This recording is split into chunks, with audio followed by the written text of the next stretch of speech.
the first Labour MP, Mary Glindon, is the first in her party to break ranks and call the sentence for Connolly unduly harsh.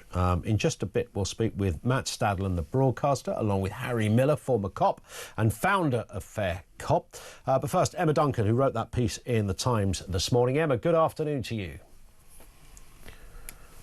We can't quite hear you, Emma. I don't know whether you're muted or whether there is something in the system. We will try and... There you are, loud and clear. Fantastic. Okay, jolly good. Here I am. Here you are indeed. Nice to have you with us. It's interesting. You wrote it, I felt I could have written that piece myself, well, not quite as well as you did, but in the sense that there's a lot of misinformation around so many stories these days. We can probably blame our friends social media for that, but what I sensed and what I certainly took from reading the piece that you wrote is that the position we're in with freedom of speech is not terminal, but we do need to debate and have a chat about it. I think that's absolutely right. I mean, when J.D. Vance made those, felt like pretty rude comments about Britain, I thought, oh, come on. And then I did pay attention, and I just have noticed, a quite large number of stories where I think that's not reasonable, that's excessive. And obviously, the whole freedom of speech thing is very difficult in the sense that everybody accepts you can't have absolute freedom of speech. You can't go around shouting fire in crowded theatres.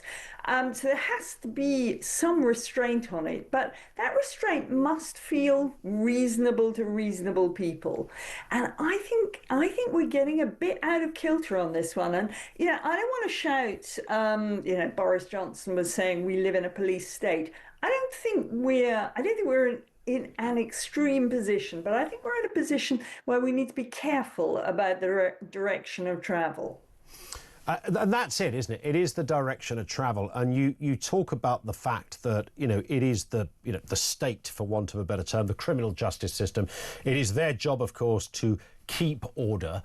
And when they sense or sniff that something is not within the template of that point, they pounce. And they often pounce maybe because technically it does still come under that 1986 Act, even though that Act was written, curiously, under Margaret Thatcher, but it was written before anybody had ever heard about social media or anything like that. So it doesn't tend to fit. I made the point at the beginning, and you made it brilliantly in your piece, that things like the Connolly tweet was sort of the equivalence of somebody shouting in a pub. It's something I say almost daily on this programme. We never used to go around rounding up people in the Rose and Crown because they said something a little bit off. But that's where we are today because it's published. And those that sit there, Lucy Connolly never thought for 1 second when she wrote that she was subjected to the same laws as the Times, the Sun, HarperCollins and the BBC. That's absolutely right. I mean, the Public Order Act was written in the wake of the Brixton riots, and, it was directed at people publishing newspapers, books, leaflets, at political parties. It wasn't directed at people who were kind of sounding off. And she knew she was sounding off. I mean, her tweet was absolutely appalling, and she should have been punished in some way for it. But I think an awful lot of people feel that 31 months in jail is too much for a tweet that you feel stupid about afterwards, that she took down after 3 hours or so. So I think there's a number of stories where, people like me, and I'm kind of a pretty centrist person, just think, hold on a minute. I mean, you've seen these stories about people who have had what they thought were private conversations on WhatsApp that are subjected to the old Communications Act. Yeah. About online communication, which was not intended to be about private conversations. And it seems to me wrong when people, even if people say horrible things in private conversations, that they should be prosecuted for that. But I do wonder, Emma, just a final point, whether the government, particularly this government, kind of quite like retaining the status quo. Anyone, I think, and Starmer should know this, he's a lawyer, for goodness sake. I reckon if it was a quiet night and you, me and Keir were sitting in the Rose and Crown, he'd agree with every single word we've just said. but he wouldn't say it out loud because it sort of suits the establishment to retain it in a way. It gives them a sense of being in control. It makes them, certainly from a left-wing perspective, makes them feel perhaps nice and warm and cuddly in their tummy to know that, you know, people who've said hurty words are being dealt with. There's no real political appetite to address this, what clearly is an imbalance and could be in danger of becoming something more. Well, I think that's right, but I don't think it's a left-wing, right-wing thing. I think it's a government thing. Governments, by and large, do not like to lose control because they know perfectly well that they're going to get much more flack if there's another lot of riots than they will for a bit more constraint on freedom of speech.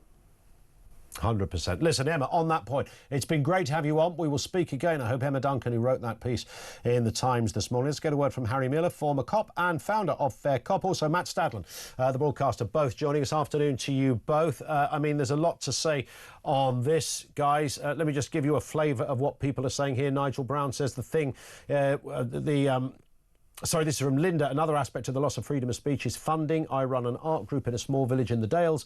Because we have no ethnic minority members, there are none in the area because we are all from local Christian church. And we have no outreach programme to other countries and we use traditional Western themes and art techniques. Funding is refused by the lottery and the local council now. This applies to many groups. So basically, if you don't think as they think, you're not getting funding. And I only bring that into this, the point that Linda made, because it is another aspect of, you know, a curious set of rules we're living by. Let's return to J.D. Vance. Good to see you again, Matt. Long-time colleague of a few years ago, of course. We've bumped into each other since then. From what I can gather, looking at your work online, you're still unbelievably impenetrable and totally unreasonable most of the time. Can I just get that straight, that that is still the case, Matt? It is great to see you. I can't believe that A, you haven't had me on your show before. True. And B, that neither of us are wearing ties. I've copied your outfit that you used to wear religiously, and usually I'm in a tie. However, the reason I'm not in a tie is because I'm sitting in a car outside Trent Bridge cricket ground, and I've left the England-Zimbabwe test in order to come and talk to you. And this is an important point because I am speaking to you on a mobile phone on FaceTime, and yet I am also aware that I am speaking to you very publicly. And not only is this going out live on national radio, but it also could be clipped up and disseminated online. And therefore I have an enormous responsibility that comes with the privilege of this platform. And everybody who has the privilege of being able to use social media, which in many ways has been brilliant for democracy, giving everyone a voice, not just people like us who've had big platforms, one of the things that comes with that is responsibility, and you simply cannot go round posting on public platforms that for all you care they should burn down the asylum hotels. Now my view on that, and I've read the Court of Appeal judgment, which is worth everyone reading, it's 13 pages. In my gut I feel the sentence is too harsh, and that's partly because of the way she phrased it. If, however, Lucy Connolly had intended, and if it could reasonably have been interpreted as literally a call to go and burn down asylum hotels and indeed to take the government and politicians with them, then of course she should be in prison for 31 months because that is incitement to murder. And free speech, as we've heard throughout, and I read Emma's piece, it's a very interesting piece, but free speech, we all know in this country, and not just this country, by the way, but in America as well, comes with important limitations. Harry, you know from personal experience the difficulty of saying something and getting a knock on the door. Where do you think we're at in terms of free speech today? Have we learnt anything in the last sort of 5 years? Is it getting worse? Do you think there is a problem? Do you feel it comes from the top? Yeah, there's definitely a problem. And I hear what's said about Twitter and this, etc. is a form of broadcast, but this is coming from a professional broadcaster, and I think there is a separate set of rules for professional broadcasters from those of us who simply go to Twitter as though we were at the pub or in a marketplace. I don't think that Lucy Connolly should have spent any time in jail. What she did, she sounded off following an atrocity in the same way that many of us would sound off over a meal down at the pub or what have you. She thought about it for a couple of hours, and as most of us do, think, you know what, that was a bit wrong, I shouldn't have said that, and she took it down. There is no evidence whatsoever that anybody was incited to do anything as a result of her tweet, none whatsoever. So, of course, at the very worst that should have happened is that the police maybe knock on her door and say, come on, let's not have any of this anymore, because it's wrong. A lot of people have seen it. She would have said, you know what, I agree with you. You are absolutely right. In the future, I'll not do that. But I'm so damned angry about what happened. And that should have been the end of it. She's gone to prison. What is the purpose of prison? Well, prison has two purposes. The first one is to protect the public from the perpetrator. Does anybody seriously believe there is any threat whatsoever from Lucy Connolly? No. And the second one is to rehabilitate. Well, Lucy rehabilitated herself within 2 hours in a dog walk. She came back and took the tweet down. That should have been the end of it. And just to expand that point, Matt, I mean, 30 people a day are arrested in this capacity, in this kind of way. I mean, is that not evidence that we are in a really particular problem when it comes to a threat to freedom of speech? If you're getting arrested because you had a pop at somebody in a governor's group or a parents' group on WhatsApp, or your tweet had been misinterpreted by Kent police, so they come round and arrest a former cop, a former colleague in that case. I mean, this is out of control. Free speech is being compromised here. The idea that this is some sort of woke movement, or indeed a Labour Party, Labour government-inspired movement, is obviously nonsense. Don't forget, as you've already said quite rightly, that the statute under which Lucy Connolly was found guilty, was dating back from Margaret Thatcher's time, I think 1986. Perhaps. So that's not new. The question, and I think is a very interesting question, is whether the law should be updated in order to reflect, I think this is the thrust of Emma's piece in the Times, in order to reflect the changing ways in which we do business. We are now all given a voice. Personally speaking, I think WhatsApp should probably stand apart from Twitter or X and Facebook and so forth, because I see it as much more one-to-one, much less public. Certainly, if you don't intend it to be public, it doesn't need to be public. But when it comes to Twitter and public platforms like that, I'm sorry, but we have to adapt. As I say, with the privileges comes responsibility. And I just take everyone back to those riots last year. And I say again, I'm coming from a position where instinctively, and even having read the judgment, which is of course all about the law, I feel that that sentence was harsh.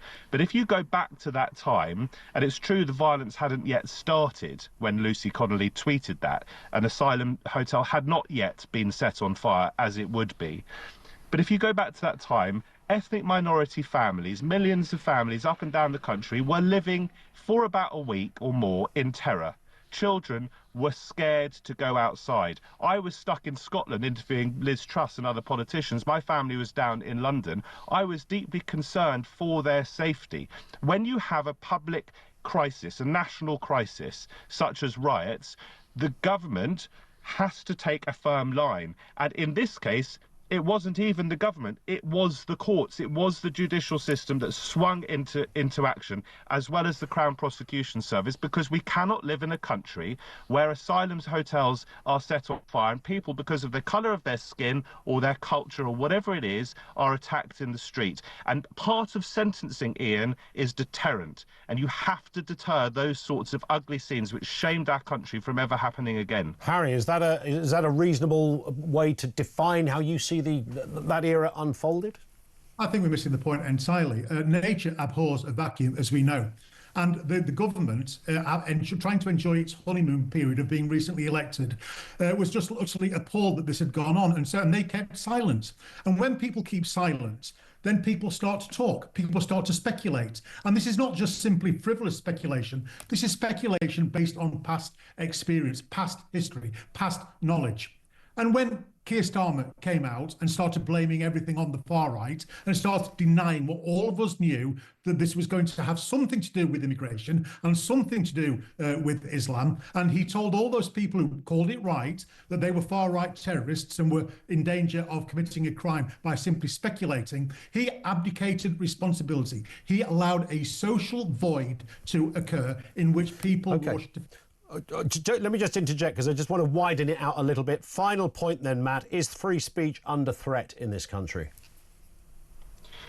Well, first of all, as we all know, there's a judicial process, and you have to be very careful not to jeopardise a trial. There, of course, can be a conversation about what should and shouldn't be able to be talked about, what should and shouldn't be put out into the public domain, and there is a risk that people will speculate when there's a void. But the responsibility for the speculation, particularly if it is racist and if it is targeting entirely innocent people, as the speculation was, for example, entirely innocent men and women and children in asylum hotels, the responsibility for that is the people who do the inciting and the people who actually carry out the violence. As far as the wider question is concerned, are we under attack with our free speech? I don't think so. We know you are the host of a talk radio show. You know that there are certain boundaries, but I think free speech is flourishing in this country, where we have your station, other stations springing up, and people are really able to get stuck in and share their views. And that's true on social media as well. And Harry, 20 seconds if you can. Is free speech under threat?